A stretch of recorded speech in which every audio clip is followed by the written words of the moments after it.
niyang voucher yun. Hello kabayan! Always think positive! Good morning!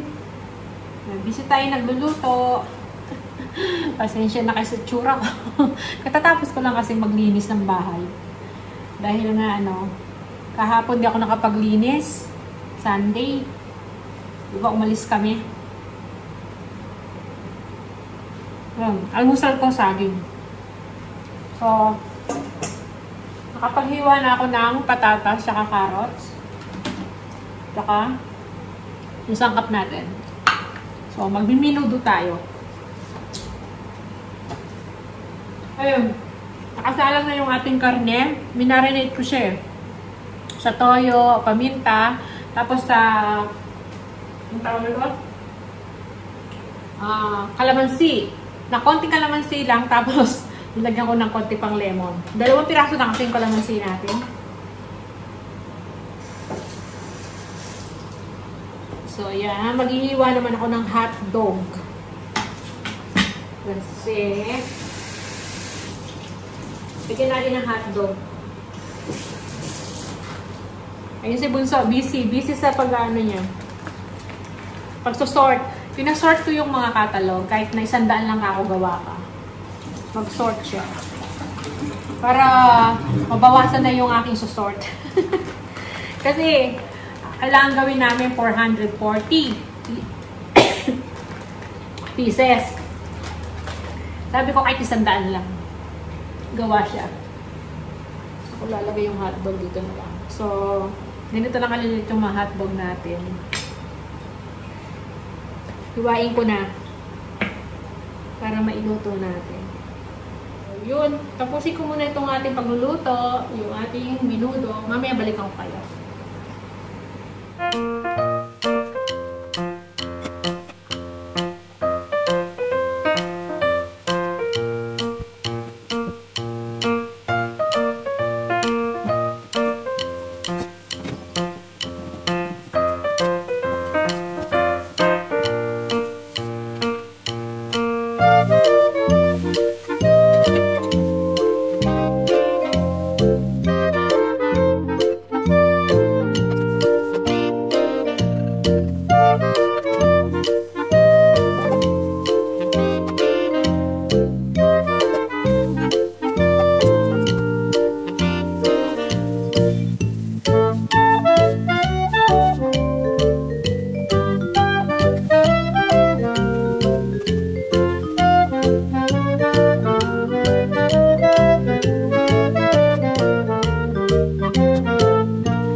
So, ayan na yung ating nilutong menudo. Yan. Wala pong atay yan kasi hindi kumakain sila, ayaw nilang may atay.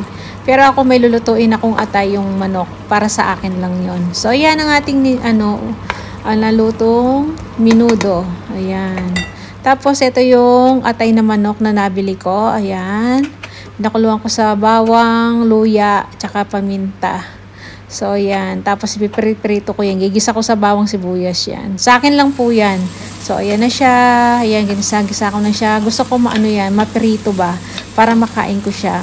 Tapos, pagkakain ako, maglalagay ako ng yung menudo. Isasama ko doon sa kakainin ko. Ayan. Ayan, ganyan siya yung tsura. Para makain ko siya. Atay ng manok. 2 beses na ako nakabili ng atay ng manok. So, medyo, para madagdagan yung natin. Tumaas yung iron natin. Tapos, ito na nga, kakain na po ako. Ayan, nilagyan ko ng menudo, hinaluan ko. Diba? Para makain ko siya. At ito naman, dumating yung ating, parcel ni Mr. Sinabi niya sa akin to Darating ngayong araw na yan. Barley. Ayan. Yung in-order ni Mr. uli. Kasi mas nakakatipid kami kapag umu-order na lang kami rito. Bali, dito rin naman gawa yung barley sa Australia. So, galing pa sa Victoria yan. Victoria, Australia. Ayan. So, mas makakamura kami. Ayan. Bali, yan ang pangalan ng binilhan namin. Ayan. Diyan umorder si Mr. So, 1 kilo yan. Yung in-order niyang barley. Tumatagal sa amin yan ng ilang buwan. Kaya, mas gusto niyang dito na umu-order. Dati kasi bumibili ako nung naka-box Mahal din kasi $35 per box. So, ito, $65 lang siya. 1 kilo na. Tapos, may shipping yan $20. Kaya lahat ng binayaran ni Mr. $85. Pero sulit na kasi ang dami ng laman yan. 1 kilo. Tumatagal na sa amin yan ng ilang buwan. So, ngayon lang kami uli umorder dahil naubusan na kami. Last yung in-order niya nung August. So, na ngayon? January. August, September, October, November, December. Umabot din pala ng 4 na buwan na halos pala yung namin. Yung huling na order ni Mr. Tapos ayan. Ito na naman yung bago. So, sulit naman siya. Pure barley talaga yan. Nanggagaling din dito sa Australia yung barley. Yan. Tapos, di ba sa atin pinapackaging na lang. Ayan. Ayan ang laman niya. O, di ba? Ang dami niyan. 3 grams lang naman ata yung pag in-scoop mo pag nagtimpla ka. So, yan. At least meron na naman kami iinumin. So, 1 week ata kaming nabakante kasi naubusan nga kami. So, ayan. Good evening. Hindi ko na natuloy yung vlog natin kanina. Kasi pagkadating ni Mr. nagpahinga lang siya, pumunta kami sa Kmart, may sinole kami. Ay, hindi naman sinole. May reklamo lang kami. Kasi nga, ito alam nyo ba to? Diba? Nag-haul ako kahapon. Kahapon. Ito, nabili ko to, diba? Nung titignan ko yung resibo, pagkatapos kong mag-haul, titignan ko yung mga resibo. Nagtataka ako, bakit $30 ito? Samantalang nakalagay doon $10 lang to. Tapos, ang nakapants, 3 at $10, sabi niya. Hindi naman 3 yung kinuha namin Isa lang naman, isang box lang. Kaya, yun, inano namin uli. Binalikan namin ngayon kung saan kami bumili. Hindi pala pwedeng dito sa may customer service na isang Kmart na malapit sa amin. Kailangan kung saan kami doon kami pumunta raw para makita sa CCTV. So pumunta kami ngayon kaya ginabi kami doon sa carousel. So yun, buti na lang nandito yung resibo tsaka yung mga yung ginamit namin gift card.